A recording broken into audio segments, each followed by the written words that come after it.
Welcome to our YouTube channel. I'm teacher Ma from Kangaroo Study, and for this video we're going to cover a very interesting question from Rulang's paper, paper 2, question 15. Before we solve this question, let me give you a simple example.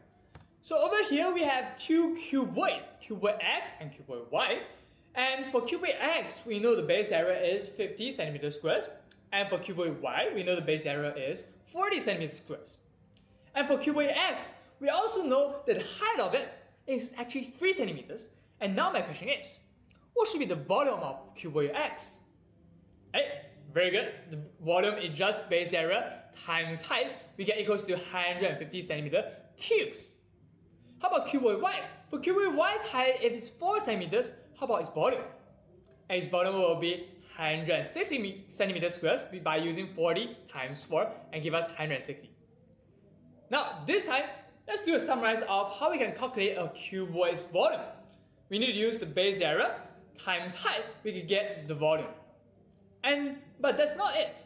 Let's take a look at what relation do we have between the base area of these two cuboids. So what should be the ratio between the base area of x and base area of y? It should be 5:4. 5:4. And then let's take a look at the height. Height they have is in what ratio? The height they have is also in a ratio of 3:4. So let's take a guess. What should be the ratio between the volumes? And now this time, since base area times height we get volume, also similar things for ratio. 5 times 3 we get equals to 15, and 4 times 4 we get equals to 16. So in this case, we can also get the volume in ratio, which is 15:16.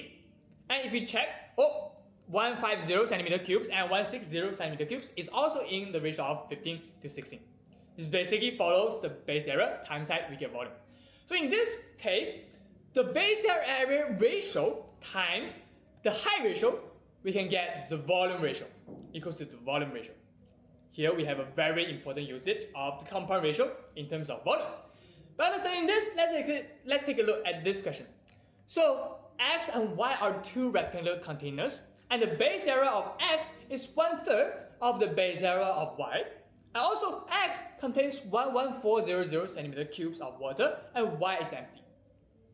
So for question A, find the height of water level in x. Let's take a look at the figure. So x, do we know the base area? No, we don't, because it didn't label inside. And from the question, we also don't know. But we need to find its height. Remember how we can find height by using its volume? Is we need to use the volume divided by the base area. But we are missing the base area. But which one's base area we know? Y is one. So from y, we can find the base area of y is actually 45 times 16, length times width, we get equals to 720 centimeters squared. And what relation between the base area they have? 1/3. X is 1/3 of y. So how to find the base area of x? It just use 720 divided by 3 and give us equals to 240 centimeters squared. Now we have the base area of x and the volume of x. We can find the height by using volume, total volume divided by base area and give us the height which is 47.5 centimeters. Now for question A is simply solved, but the difficulty part actually comes from the second part, which is B. Let's take a look. So B, adding pure some water from x into y without any spillage. What does that mean? Why we have a specific saying that without any spillage? Actually, this sentence is trying to tell us the total volume, does it change or not? The total volume before and after should be the same because there's no waste in terms of volume. The total volume should be the same. And then the height of water level x was twice the height of the water in y. Twice relation. So how much water did he pour into the y? Now over here, if we just think of it, the volumes. How much water should we pour to exactly have the height? That is, one is more, one is lower, and then it's exactly the same. Twice? It's a little bit complicated, right? But if we think of it another way, which using the base area and height relations, we can find the base area of tank x and tank y has what relation? It's in a ratio of 1:3. And also afterwards, the height of these two tanks the height of these two tanks should be in a ratio of 2:1. And now my question is, what should be the ratio between the volume they have? A. Since base area times height we get volume, so also do the same for ratio. 1 times 2 we get equals to 2, and 3 times 1 we get equals to 3. So the base area, so the volume should be also in a ratio of 2:3. 2:3. So total volume is 2:3, is the same as before. So how many units of volume we have? We have total 5 units of volume. And for tank Y we need 3 units.